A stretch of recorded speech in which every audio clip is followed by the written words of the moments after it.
दुचाकी चोरणाऱ्या आंतरराज्य चोरट्याला जेरबंद करण्यास स्थानिक गुन्हे अन्वेषणच्या पथकाला यश आलंय. रणजित श्रीरंग लोखंडे असे त्याचे नाव आहे. त्याच्याकडून 7 गुन्हे उघडकीस आणत 5.5 लाखांच्या 9 गाड्या जप्त करण्यात आल्या आहेत. 17 मे रोजी उत्तर शिवाजीनगर येथे फिरोज मेस्त्री यांनी त्यांची दुचाकी घरासमोर उभी केली होती.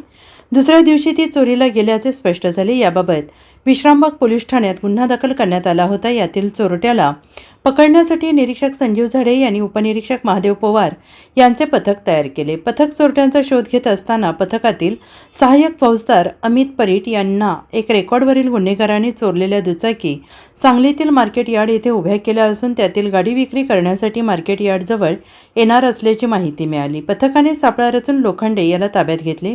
त्याच्याकडे कसून चौकशी केल्यावर त्यांनी सांगली मिरज कुपवाड शहरातून तसेच कर्नाटकातील कागवाड येथून दुचाकी चोरल्याची कबुली दिली. त्याला अटक करून चोरीच्या 9 दुचाकी जप्त करण्यात आल्या. त्याला विश्रामबाग पोलिसांच्या ताब्यात देण्यात आलेला आहे. तो रेकॉर्डवरील गुन्हेगार असून त्याच्यावर महाराष्ट्र आणि कर्नाटकात दुचाकी चोरीचे गुन्हे दाखल आहेत. Bureau report SPN Marathi Sangli.